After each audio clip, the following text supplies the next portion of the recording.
Oleksandr Shkudun, Books of the Future. 10 years later, 2024. What are you reading, son? Oleg tore his eyes away from the book and looked up.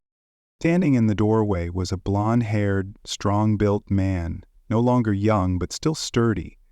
His appearance, his gaze, and his inner calm exuded such confidence that it was almost unsettling. The boy, who had been feeling small and fragile lately, suddenly sensed wings sprouting behind his back. Breathing became easier. It was as if his feet, stuck in a swamp, had finally found solid ground. A happy smile lit up Oleg's face. His eyes filled with tears, and tossing aside the tattered book, he rushed toward his father. Dad is back. Small arms wrapped tightly around the man. All right, calm down. No need to cry. You're a big boy now. Boys don't cry. The man gently stroked his son's head. Even if they haven't seen their father in 5 years. Dad, what's it like on Mars? Is there life there? Tell me everything. His father laughed. Timur was the first person to return home from Mars. He had plenty to tell his son about the ancient Martian civilization and its structures, about extraterrestrials from deep space, and about the interstellar trade route. He handed his son a small rectangular tablet. I can't talk about it, son. I made a promise. But you can read about it. I wrote a sci-fi story about my journey. You love science fiction, don't you?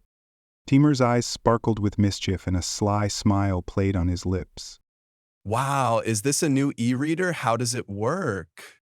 It's even better. Watch this. Timur picked up the tablet. Power on. The screen lit up. Now you just choose which story to read. Timur instructed. This book understands both voice commands and handwriting. Here, look. We select the story, Journey to Mars. Tap the title with your finger. The story opens. No way. Is that the surface of Mars? Yes, there are also many color photographs, 3D images, and videos. You can even project them onto the wall, flip through and you'll see. And if you want, the book can read the story to you in my voice. Awesome. Thanks, Dad. You're not going to leave us again, right? I've got 5 years of leave. His father smiled and patted his son on the shoulder. 20 years later, 2034. Oleg, embracing his girlfriend, stood on the balcony of a cottage, gazing thoughtfully at the stars. The night was breathtaking. With no moon in sight, myriads of distant celestial bodies captivated the eye and stirred the imagination. It's so beautiful. Victoria smiled. All that's missing is some lounge music, a bottle of wine, and some Parmesan cheese. Oleg chuckled. Let's fix that. He pulled a plastic card from his pocket and spoke softly. Yeah, visual mode. Instantly, a holographic image of a charming young woman, strikingly similar to Victoria, materialized beside them. Good evening, Oleg. Hey, play some lounge music and order a bottle of semi-sweet wine and half a kilo of Parmesan from Good Wine Store. Payment via VIP card. Soft music filled the air. It felt like a small orchestra was playing nearby. What wine would you like today? German, Argentinian, African, Spanish, Italian, or French? Let's go with African. 2020 was a good harvest year. Order confirmed. Estimated delivery 30 minutes. Thanks, Via. Switch to voice mode. Always happy to help. The hologram disappeared. I still can't get used to how much she looks like me. Victoria smiled. The era of robots has begun. It started a long time ago, Vika. Time flies so fast. And technology evolves even faster. Remember when we read paper books, then e-books, and now? My father gave me a book tablet 10 years ago, the best one out there. No one else had one like it. It was color, had projections, could read books to me. It even recorded my notes. And now? You can't even sell it. No one needs it. Everyone has personal AI assistants.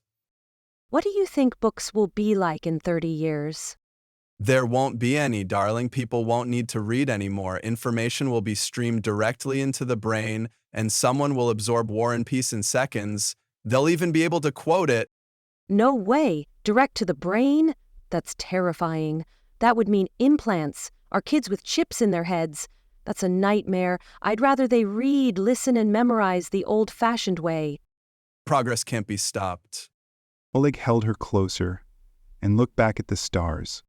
After a few seconds, Victoria asked quietly, Is your father still out there?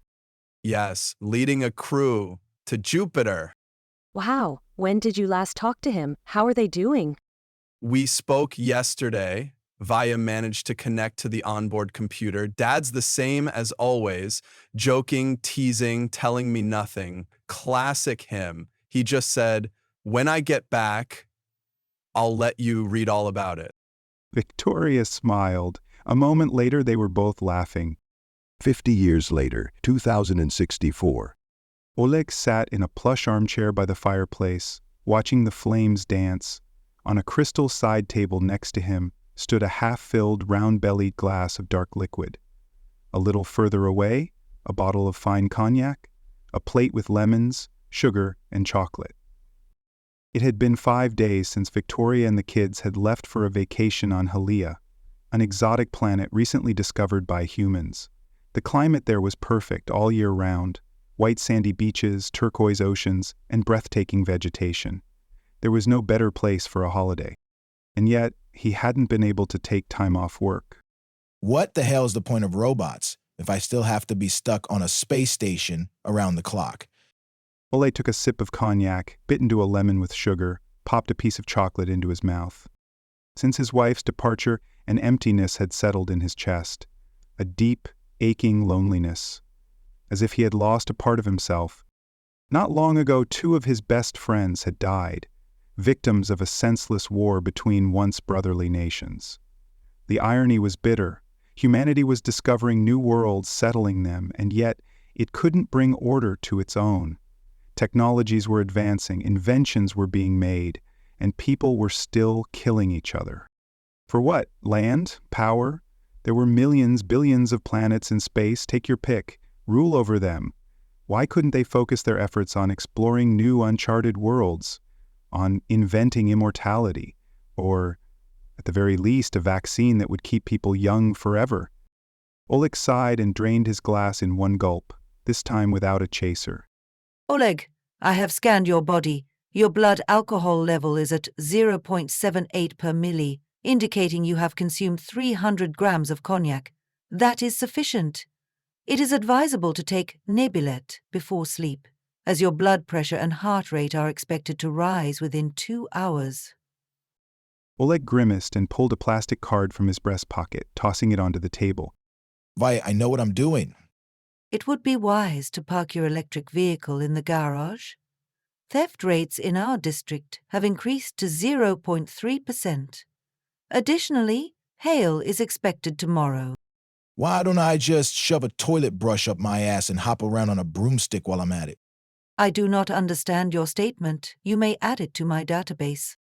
Vaya basta, recharge your batteries. That command sent the AI into power-seeking mode, where it would focus on replenishing its battery charge. That meant a few hours of peace and quiet. Oleg got up from his chair and walked over to a wall-embedded safe. He entered a code on the touch panel, and when the door slid silently aside, he retrieved a small rectangular tablet from within. A gift from his father, 40 years ago. His eyes stung unexpectedly. His father had been gone for 25 years now. Old age had crept up suddenly. The constant stress and exhausting work had worn out his heart. His body couldn't take it anymore. Timur had died in Earth's orbit, just shy of making it home. Tears welled in Oleg's eyes. He found the story he was looking for on the tablet. Of course, he didn't need to. The chip implanted in his brain stored this and 20 million other stories and books by all known Earth authors. He could instantly recall and recite any passage, even find a specific word on a given page. If he wanted to. Dad, tell me about Mars, please, and Jupiter. I want to hear those stories from you.